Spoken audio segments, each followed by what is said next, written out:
Hai sahabat Lugas TV, jangan lupa dukung channel kami Lugas TV dengan cara like, comment, share, and subscribe.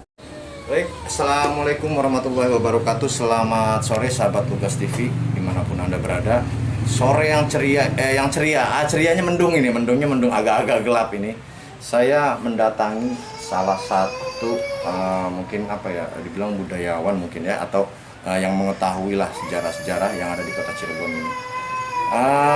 Lebih tepatnya itu namanya kalau nggak salah Geger Cilegon. Geger ini apa? Penasaran? Sahabat Lugas TV pasti penasaran apa itu Geger. Mari kita tanyakan. Yang saya tahu Geger ini rame gitu kan. Cuman kita lebih detailnya nanti kita tanya-tanya langsung. Kebetulan di sini ada langsung sebagai ketua mungkin Pak, atau sebagai apa nih? Sebetulnya saya ini sebagai salah seorang pemerhati. Awalnya saya nggak cinta sejarah, tapi begitu menelusuri sejarah Geger Cilegon itu ternyata sejarah yang sangat besar. Itu sejarah bangsa Indonesia. Ini saya mendalami. Jadi saya ini istilahnya kalau kata orang keblosok gitu. Iya. Oke, sahabat Lugas TV, langsung aja kita perkenalkan diri. Silakan Pak, memperkenalkan dirinya. Ya, saya Bambang Irawan sebagai pemerhati sejarah Geger Cilegon. Dalam kesempatan ini saya berterima kasih sekali kepada Kang Wahyu, Kang Dede nih dari Lugas TV. Mungkin bincang-bincang kita sekarang ini mah masih terbatas pada ini Kang, pada sekilas saja. Ya, boleh silakan langsung. Karena nanti kita itu akan saya kupas, memang akan saya kupas apa saja sih peninggalannya gitu kan. Nanti di sana kita akan coba lihat sesuatu yang sangat menarik, mungkin akan membuat teman-teman ini jadi tertarik ya nanti. Makanya saya mau coba uraikan dulu bahwa sebenarnya peristiwa Geger Cilegon itu adalah sebuah gerakan yang dipimpin oleh para kiai dari seantero Banten. Maka saya menyebutnya itu sebagai gerakan revolusi pertama bangsa Indonesia. Itu saya menyebutnya itu ya. Gerakan revolusi pertama bangsa Indonesia itu terjadi pada tanggal 9 Juli 1888. Karena ini juga awalnya dari gagasannya ide Haji Abdul Karim gitu ya. Karena memang itu sudah sering saya sampaikan gitu. Dan itu sudah menjurus kepada hal teknis, sedangkan kita mah sekilas saja, yang penting tergambar aja ya. Haji Abdul Karim di Tanara, kemudian dengan anak buahnya gitu, berunding. Bahkan yang sangat menarik begini, perundingan itu memang awalnya 1887 ya, itu kembalinya Abdul Karim dari Tanara. Tetapi itu rundingan musyawarah baru belum matang, baru obrol-obrolan, dan itu terjadinya di kalangan tarekat Qadiriyah namanya. Tarekat Qadiriyah. Makanya akhirnya Haji Abdul Karim sendiri pun nggak ikut sebagai penggagas itu, yang punya ide nggak ikut. Tetapi malah justru kembali ke Mekah, karena menggantikan posisi Khatib Sambas sebagai pemimpin utama tarekat itu. Jadi gerakan ini sebenarnya tadinya tuh di internal tarekat. Kemudian lama-lama berpikir bagaimana, ya udah kita keluar. Nah itu keluar juga, awalnya juga keluar kiai yang lainnya, termasuk kiai di Cilegon tuh, makanya Haji Wasid muncul gitu. Karena Haji Wasid itu orang Cilegon ya, orang Cilegon biasanya lebih agresif, nah makanya lebih menonjol. Awalnya juga yang menggagas itu Haji Marzuki gitu ya. Tetapi malah yang dipilih sebagai rencana karena ini kan untuk membentuk pemerintahan di Banten, merebut kemerdekaan dari pemerintahan Hindia Belanda, dan memang itu tidak pernah terjadi gitu selama negara Hindia Belanda berdiri ya. Di Nusantara tidak pernah ada upaya untuk merebut kemerdekaan kecuali perang. Kalau perang mah ada, perang itu kan bukan merebut kemerdekaan, artinya memang dikejar-kejar. Kalau ini memang direncanakan, makanya saya bilang direncanakan itu begini, dimusyawarahkan matang dengan taktik penyerangannya yang juga sudah diatur. Kemudian secara ringkas saja di akhir 1887 itu masih rapatnya masih seperti itu. Mengerucutnya itu di awal 1888 itu baru mulai. Nah, dilaksanakanlah beberapa tempat gitu ya. Kemudian di akhir di menjelang bulan Juli, di akhir bulan Juni itu ada insiden perubuhan menara azan di Jombang Wetan. Oh, di sini. Di sini. Itu menara itu sebetulnya punya Haji Makid. Haji Makid itu punya pondok pesantren yang waktu itu namanya tarekat itu sering mengadakan zikiran. Jadi yang berisik lah segala gitu kan. Zaman dulu kan jelas kedengeran. Yeah. Zaman dulu kan sepi, nggak kayak sekarang. Sekarang ada suara diskotik kedengeran ya. Sekarang masih beda suaranya. Jadi walaupun tanpa sound system, azan itu menggunakan semacam trompet. Nah, bentuknya begitu tuh ya. Toa gitu ya. Tetapi bentuknya agak mengembang itu bentuknya ya. Saya juga pernah memegang itu. Cuman nggak tahu sekarang ada di mana si trompet itu gitu. Tapi mudah-mudahan ada yang nyimpen itu, tapi nggak tahu. Itu kalau azan tuh begini. Ya, satu megang ini ngadepnya ke sana kan. Itu keberisikan istrinya asisten residen Gubel itu. Asisten residen Gubel itu sakit kronis gitu. Ya, ringkasnya pokoknya mengutus lah pada suaminya usul bahwa itu harus dirobohkan. Ini sudah rencana matang sudah. Rencana matang ya. Sudah matang, mau menyerang untuk merebut kemerdekaan Banten dan sudah diatur. Sektor Serang siapa, sektor Tanara Cikande siapa, sektor Anyer siapa gitu. Maka itu disebutnya sebagai pembagian tugas. Dan itu juga direncanakannya juga di Beji, di Maji Wasit sama di Kaloran Serang di sana ya. Tetapi tiba-tiba karena masjid itu ada yang namanya Haji Ahya. Haji Ahya itu tinggalnya di belakang rumah para pejabat pemerintah Hindia Belanda. Persis rumahnya di belakang. Iya. Gitu. Terus saya boleh tanya nggak nih? Boleh. Itu pada saat peperangan itu terjadi itu tepatnya di mana itu kalau saya boleh tahu? Nah, itu memang kapan-kapan ada waktu ya. Bukan cuma tempatnya di mana, skema penyerangannya sudah saya buat. Luar biasa ya. Iya, nanti kita ya mungkin orang Lugas TV ya. Lugas TV ini yang pertama kali akan meliput skema penyerangan itu. Tapi intinya begini. Itu perlu saya jelaskan juga, itu ada di sini. Artinya bukan apa ini? Bisa dilihat ya, Lugas TV ya. Ini pemberontakan petani Banten 1888. Biasa. Ini dibuat sama siapa ini, Pak? Profesor Dr. Sartono Kartodirjo. Ini buatnya di Belanda. Dibuat dalam bahasa Inggris dan diedarkannya juga di luar negeri. Ini kebetulan aja, mungkin ada yang senang diterjemahkan dijual di Indonesia. Ini buku yang sangat luar biasa. Makanya saya ini menyebutnya pusaka buat saya. Karena udah saya ceritakan ya di tempat lain ya gitu ya. Cuman kita sebenarnya mau mengarah ke secara umum aja gitu ya. Jadi si buku ini intinya begini. Ini dibuat di Belanda dengan proses yang luar biasa, bahkan boleh dikatakan sesuatu yang di luar nalar manusia pada masa itu. Intinya begini. Data-data ini kan tersimpan di berbagai tempat di Belanda. Ada yang di perpustakaan Amsterdam, ada yang di Museum Leiden, ada yang di lembaga-lembaga pemerintahan lainnya kan gitu ya. Itu waktu Sartono datang ke sana, itu terbuka semua. Itu sesuatu yang luar biasa dan itu nggak mungkin dilakukan oleh siapapun di zaman modern ini yang bisa membuka data-data itu. Iya, Pak. Ya. Terus kalau saya boleh tahu, Pak, Bapak nih menghafalkan ini buku-buku kayaknya banyak nih, kayaknya bukan cuma satu nih. Apa ada banyak yang lain? Ada episode atau ada gimana, Pak? Jadi intinya kalau Geger Cilegon itu semua orang cerita tentang Geger Cilegon itu dasarnya dari sini. Jadi Profesor Dr. Sartono Kartodirjo, sahabat Tugas TV ya, perlu diingat. Jadi memang harus bisa inilah hafal ya. Jadi nggak sembarangan kita mengada-ngada, tidak. Jadi memang sudah ada sejarahnya ya, Pak ya. Sudah tertulis di dalam buku ini ya. Luar biasa ya. Jadi makanya saya ngomong juga gitu ya. Berdasarkan ini, ya, cuman melalui mulut saya gitu. Iya, betul. Gitu. Nanti kapan-kapan kalau memang kita bisa lihat nih sekalian Tugas TV ini kita masih bersambung ya. Bersambung ya. Sahabat Tugas TV. Jadi nanti ada di mana tadi Pak, strategi penyerangannya sudah diatur, kemudian skema penyerangan di 9 Juli. 9 Juli ya. Iya, skema penyerangan di 9 Juli itu terjadinya sebetulnya nggak apa-apa, saya buka aja. Siap. Begini, ini matahari lama. Iya. Nah, di sini ada namanya gardu. kebebasan.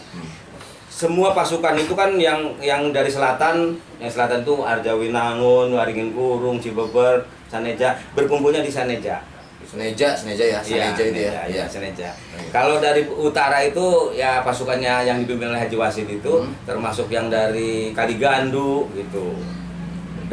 Dan sekitarnya lah, itu ada Haji Nasiman di sana, termasuk Haji Madani dari Cioro Kulon, semua dianggap dari utara. Bertemulah di sini. Itu yang sudah direncanakannya begitu. Jadi gerakan ini gerakan yang sudah direncanakan matang dan tidak bisa berubah. Udah kesepakatan. Kesepakatan. Nggak ada satupun yang dirubah. Bahkan ada perubahan yang tidak disengaja, itu yang membuat kegagalan akhirnya. Ya artinya tentunya kesepakatan ini pun bukan kesepakatan orang yang sembarangan. Bukan. Petinggi-petingginya mungkin ya. Petingginya, dan saya justru mau mengatakan begini, para kiai pada masa itu mempunyai daya pikir sampai terpikir strategi perang tingkat tinggi kalau saya menyebutnya. Kenapa? Untuk menguasai Banten bagaimana? Kan gitu kan, kira-kira bagaimana? Dia kuasai dulu Cilegon. Cilegon itu Afdeling Anyar. Ibu kotanya di Cilegon. Setelah Cilegon baru berangkat bersama-sama ke Serang, merebut Serang. Berbarengan juga dengan Cikande dan Tanara gitu, direbut sana, berarti Waringin dan Cadingin semua bergerak gitu. Nah itu sudah matang gitu. Ya, tapi karena ada kesalahan teknis, itu kegagalannya sebetulnya itu. Makanya meleset sedikit pun gagal karena sudah betul dihitung. Jam aja dihitung, posisi itu dihitung. Ini paling detail. Artinya maksud saya bukan sejarah geger Cilegon atau pemberontakan ini satu-satunya sejarah yang mempunyai data yang paling detail, lengkap dan akurat. Tidak pernah ada. Makanya saya bilang detail begininya pun disebutkan. Menangkap Haji Mahmud, setelah terjadi kan ada penangkapan. Itu istilahnya kalau penangkapan itu penertiban. Sama dengan sekarang kan, misalnya ada pemberontakan, turun penertiban, operasi penertiban. Itu Haji Mahmud Tratiudik itu lagi minum teh. Ditangkapnya tanpa perlawanan. Itu semua diceritakan secara detail di buku ini. Nah, saya itu membaca satu lembar aja berbulan-bulan. Makanya sudah bertahun-tahun nggak tamat-tamat buku ini sampai puncak gini. Jadi sahabat Tugas TV, jadi kita baca ini nggak sembarangan. Sembarangan. Satu lembar aja 1 bulan. Iya. Berbulan-bulan ya bahkan. Berbulan-bulan. Jadi memang nggak sembarangan. Jadi begini Pak, siapa tadi? Pak Bambang Irawan. Pak Bambang. Ya. Jadi ini saya pengen jadi buat pemirsa ini penasaran sahabat Tugas TV. Jadi jangan diceritakan semua nih ya. Jadi sahabat Tugas TV nanti kalau mau tahu ceritanya semua di sini, nanti kita ada episode selanjutnya. Oke? Nanti saya mau nanya dulu nih pertanyaan selanjutnya. Nah, terus geger Cilegon ini terbentuknya itu saat kapan Pak? Mulai artinya Pak Bambang sendiri, saya akan membentuk teman-teman, artinya ada teman-teman yang lain dong? Ada. Maksudnya untuk mengangkat kembali. Nah, betul. Ya, mengangkat kapan kembali itu mulainya sekitar tahun 2014-an gitu ya. Di Cilegon ini ya Pak ya? Di Cilegon ini ya. Setelah saya menemukan, ini sejarah besar loh, gitu. Iya. Tapi nggak ada orang tahu. Di internet banyak cerita geger Cilegon, tapi ceritanya kayak begitu, kayaknya sederhana amat gitu. Ternyata ini sejarah besar satu-satunya gitu. Iya. Nah akhirnya ngajak teman-teman bertemulah di sana di Geria Seni, kumpul waktu itu ya tokoh-tokoh ini juga ikut gitu. Akhirnya terbentuklah malah membentuk satu lembaga tuh, Lembaga Budaya Cilegon. Nah saya memang diangkat sebagai ketua waktu itu. Jadi memang untuk mendalami ini salah satunya, terus untuk mempersatukan. Dan 2014, 15, 16, 17, 18, 19, 20, 21 berapa tahun tuh? Dan udah beberapa kali berupaya untuk mengangkat ini, memang berat untuk memperingati. Ini kan banyak. Nah, sudah saya ini bentar ya. Nama-namanya kan sengaja ini nama-namanya sekilas saja. Ya. Banyak kan? Ya, ada berapa? Ini kan gugur sebagai syuhada, tidak pernah diperingati. Padahal inilah orang-orang yang dulu pernah berjuang, yang betul merebut kemerdekaan tuh ini. Bahkan mereka ini betul-betul pahlawan. Siapa yang memberi gelar pahlawan? Kiai Haji Tubagus Ismail gitu. Ada di sini nanti. Jadi mereka itu betul-betul dianggap sebagai pahlawan karena diberi gelar sebelum meninggal. Akhirnya bertempur betul meninggal gitu. Jadi sahabat Tugas TV memang ini kita perlu mengetahui. Jadi memang Pak di zaman era sekarang kan sudah artinya orang-orang ini banyak yang lupa ya dengan sejarah-sejarah seperti ini. Makanya Pak Bambang ini sendiri untuk mengupas kembali agar kita setidaknya mengingat gitu ya Pak ya, mengingat sejarah-sejarah yang dulu memang pahlawan-pahlawan yang berjuang sudah membela di Cilegon ini Pak ya, khususnya Pak ya.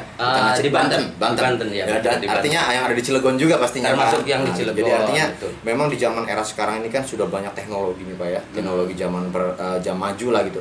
Terus kalau untuk Profesor Dr.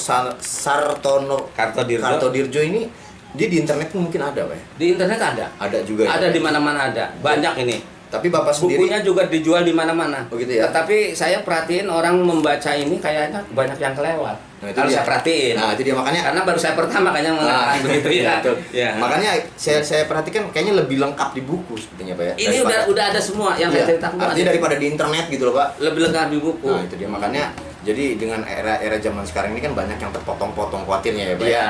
Nah, makanya lebih lengkapnya ada di buku. Terus kalau boleh tahu nih teman-teman sahabat Lugas TV misalkan ada yang pengen tahu nih Pak, pengen belajar nih ke Pak Bambang nih pengen tahu nih Pak seperti apa sih Pak? Itu alamatnya di mana Pak? Boleh kasih tahu nggak Pak? Boleh kasih tahu. Ya, alamatnya Itu di saya mana? sengaja ini Nah. memang di Kelurahan Karangasem ya, Desa Jejerang Barat, berbatasan dengan Sambirangon gitu. Sambirangon, RT 1 RW 1 gampang. Ya. Jerang Barat.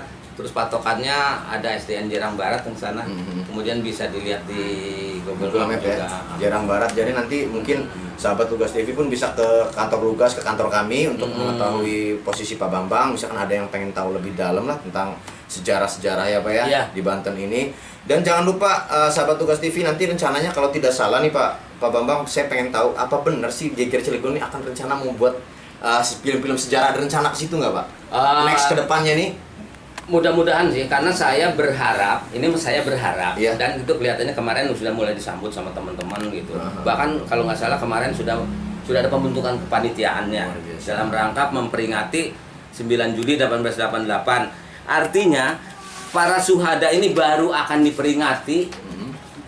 Kalau orang Cilegon mah ngehol. Ngehol ya. Orang iya, Cilegon mah baru akan ngehol itu nanti. Mudah-mudahan diberi kelancaran, minta doanya. Ya. Karena teman-teman itu kayaknya antusias mereka Antusias, itu. ya. Iya, saya membentuk kepanitiaan dan memang awalnya dari saya.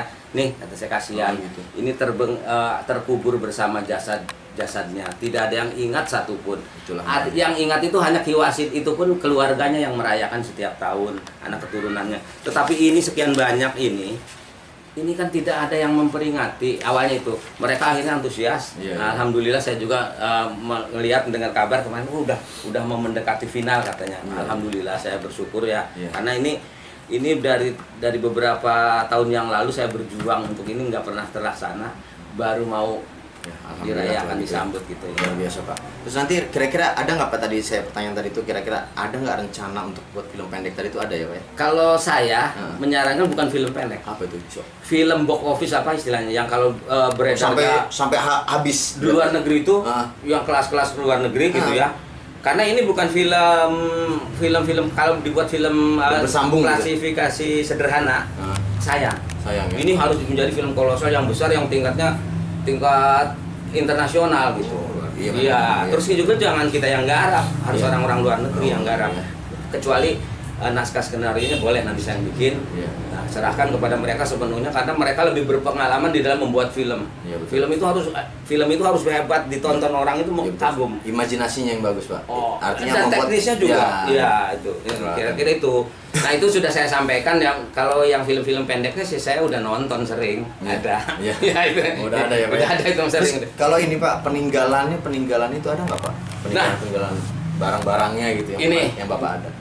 Ini salah satu ya peninggalan yang ingin saya sampaikan nanti mungkin kita ke sana. Iya. Itu sebuah batu nisan. Batu nisan dari Haji Ahya tadi. Haji Ahya itu siapa? Orang yang meletuskan 9 Juli gitu. Gitu. Ya karena kan sebelumnya rencana itu di bulan September. Kenapa harus 9 Juli? Ternyata itu di rumah Haji Ahya di Jombang Wetan. Cuman saya untuk meja bulat itu saya belum berani ngomong itu apa mereka rapat di situ belum berani karena belum ada. Meja bulat yang mana nih Pak? Iya itu. Ini.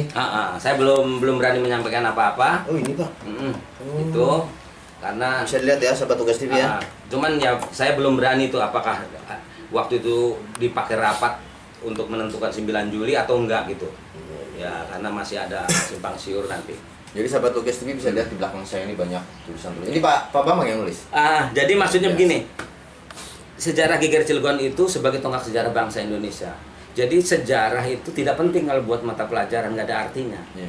Ya misalnya kita diajarin di sekolah dijajah Belanda 350 tahun, merebut kemerdekaan dengan bambu runcing, nggak penting. Wong yang merebut kemerdekaan mengusir Belanda itu Jepang dengan peralatan senjata yang super canggih. Waktu itu ya, baru Belanda itu kabur, tekuk lutut gitu. Jadi agar menanamkan bagaimana jiwa bangsa Indonesia itu berpikir jernih, positif dan mempunyai karakter gitu. Nah dari sinilah dibuka gitu ya. Nah memang harus khusus ya nanti dibuka baru akan kembali ke sini. Dari nggak usah dari Salakan Negara, nggak usah. Tapi pakai dari Singosari itu. Kemudian nanti dari Majapahit. Inilah kita itu sebenarnya ini Pulau Nusantara itu diatur oleh orang dari India dalam sistem pemerintahan atau kerajaan-kerajaan. Kemudian datanglah orang dari Azerbaijan, itulah yang mengatur agama. Disitulah Wali Songo. Jadi semua sudah ditakdirkan seperti itu. Ini kalau dibahas, artinya ini secara umum saya ngebahas itu ya. Tetapi perjalanan kalau detailnya khusus itu, inilah sebetulnya bangsa Indonesia. Jadi kita itu tahu, oh kita itu siapa dan harus bagaimana. Jati diri kita terbangun. Apalagi itu diajarkannya di sekolah. Jadi di sekolah itu ngajarkannya bukan ngajaran sejarah ini bukan, tapi bagaimana perjalanan sejarah itu gitu. Bangsa Indonesia seperti apa dari Geger Cilegon kemudian ke Banten. Ternyata pemberontakan itu. Dan pemberontakan itu memang untuk mensejahterakan. Iya. Gitu. Jadi pemberontakan sesuatu yang terhormat. Iya. Gitu. Mantap sekali ya. Iya, sahabat. kalau dilihat sini ya, pemberontakan semua nih. Iya, nanti kita lihat. Oke, sahabat Lugas TV. Jadi untuk sore hari ini Pak Bambang saya sudahi dulu karena biar juga Pak sahabat Lugas TV ini nonton lagi nih episode keduanya ya kan. Iya. Biar penasaran, nanti biar nggak penasaran, nanti kita akan lihat di episode kedua itu barang-barang terkait tadi mana batu nisan. Batu nisan ya. Menjelaskan nanti Pak Bambang, terus sama nanti kita lihat strateginya seperti apa, kita gambarkan nanti langsung ya Pak Langsung Bambang di ya. lapangan Nanti ya. Pak Bambang akan menggambarkan seperti apa. Itu di episode kedua, makanya saksikan terus acara Lugas TV, acara Lugas TV Gerebek terkait menggerebek Geger Cilegon. Seperti apa dalamnya nanti kita akan korek di episode kedua. Oke, untuk sore hari ini saya terima kasih banyak Pak Bambang Iya, waktunya. sama-sama. Sahabat Lugas TV juga jangan lupa saksikan terus acara-acara Lugas TV menarik lainnya, baik konten sejarah, konten tentang kuliner dan politik sekalipun ada di Lugas TV. Oke, sahabat Lugas TV, terima kasih waktunya. Saya Wahyu Firmansyah dan Pak Bambang undur diri. Iya. Terima kasih. Assalamualaikum warahmatullahi wabarakatuh. Waalaikumsalam. Terima kasih Pak Bambang.